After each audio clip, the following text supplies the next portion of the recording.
রাত্রি 12:30 বাজে।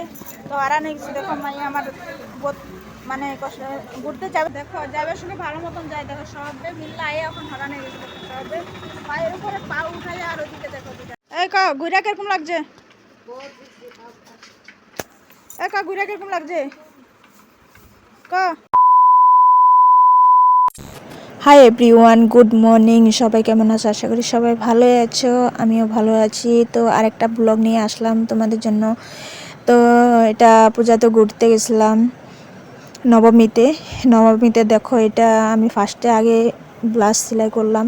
তো আগের ব্লগটাতে কইছিলাম যে ব্লাউজ সেলাই করতে লাগে। তো রাত্রে বাজে গেছে ব্লাউজ সেলাই করতে করতে প্রায় 8:30 9টা বেজে গেছে। তো আমি ব্লাউজ সেলাই করে উঠা ইয়ার পরে দেখতে পাচ্ছি শাড়িটা পরছে। শাড়িটা পরে রেডি হয়ে আমরা বাড়ি গেছি। ফার্স্টে গেছি বোকাজান পাকালি পূজাতে। তারপরে এখানে দেখো আয়া এখানে আমি মারে দর্শন করে আনলাম। তারপরে আমার ক্যামেরাম্যান এসে আমার ছোটো মাইয়া তো আমার কইতাছে মা আমি কি আমার করো। তো আমি হেরে কইরা লিছি।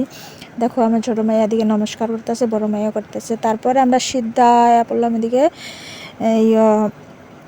রেলগেটের এইখানে দেখতে, রেলগেটের লগে যে প্যান্ডেলটা ওইখানে আইসি। এখানে আয়া দেখো বোকাজানে আমরা প্রায় এটা 10টার পরে ভিডিওটা 10টাতে এত এরকম ভিড় আসলো। এত ইয়ার আগে ভিড়টা আসলো, আমরা যখন গেছি ভিড়টা কমে গেছে গা। তো দেখতে পাচ্ছি ইয়ার পরে আমরা গেছিলাম হনুমান মন্দিরের এখানে। দেখো ইয়ার পরে যে এর লম্বা চুলটা যে দেখতে পাচ্ছ এটা হচ্ছে আমার ভাইয়ের বউয়ের পুরো এত লম্বা চুল। তো আমি ভিডিওটা পিছন থেকে রিয়াকশন মানুষের সব হের দিকে তাকাইতেছে, চুলটার দিকে তাকাইতেছে। তো আমি অল্প মানে কি ভিডিও করে আমি ভাবছিলাম রিয়াকশন তো করতে পারতেছিলাম না, যত মানুষের মানে দেখতেছে এর ঘুরে চুলটার দিকে দেখতেছে। তো ইয়ার পরে দেখো আমরা এখানে আয়া বইছি, মানে হাঁটতে হাঁটতে তো কোমর ব্যথা পা ব্যথা হয়ে গেছি। কেন অল্প টাইম বইলাম। তো ইয়ার পরে দেখো এখানে বইয়ের সব জায়গাতে প্যান্ডেলে যে জুবিনের ফটো লাগাইছে, হেরে শ্রদ্ধাঞ্জলি জানাইছে। এরকম টাইম মারা গেছে, পূজা আছে, পূজার দিনে ওদিনে হের ছাদর মানে কাজ আসছিল। দেখো সব জায়গাতে হেরে দিয়া মানে শ্রদ্ধাঞ্জলি জানাইছে। তো আমি একটা ভিডিও করলাম, সব দেখছি আমি ভিডিওতে সবই ভিডিও করে। তো আমি একটা ভিডিও করে লইলাম। তো আর এটা জানাইও আমার শাড়িটা পরে কীরকম লাগছে অবশ্যই জানাইও। হ্যাঁ, তো পুরো ব্লগটা দেখতে থাকো। হাই এভরিওয়ান, শুভ নবমী। তো দেখো আমরা এখন ঘুরে আয়া রাত্রি 12:30 বাজে। তো হারানো গেছি। দেখো মাইয়া আমার মানে ঘুরতে যাবে সময় মজা লাগে, ঠিক আছে। আর আয়া যে এত কষ্ট লাগে, পুরো কোমর ব্যথা শেষ পুরো।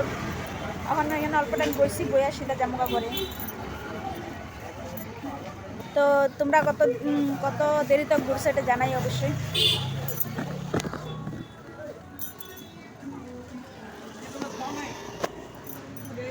দেখো যাবার সঙ্গে ভালো মতন যায়। দেখো সবে মিল্লা আয়ে এখন হরানো গেছে। দেখো সবে পায়ের উপরে পা উঠাই আর ওদিকে দেখো দুটা সবে হরানো গেছে। এখানে আয়ে বইছে।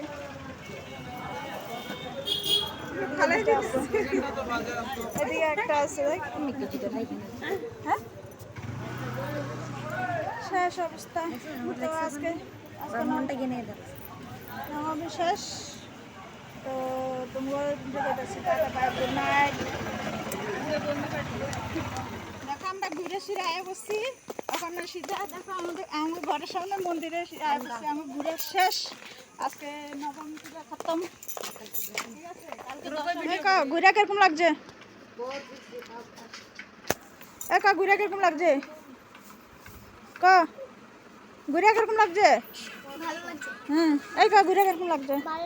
হ্যাঁ, কিন্তু আমার ভালো লাগে না। আমার পা ব্যথা করতে বলছে, ঘুরে কেমন লাগছে? দেখো লুকে আমার পা ব্যথা, শরীর ব্যথা। এটা হচ্ছে নবমীর। কালকে অষ্টমীতে কি হয় না রে? পা ব্যথা করে তোর করে? তুই কিছু ভালো লাগছে, কিন্তু আমার ভালো লাগে না। তোর ভালো লাগছে?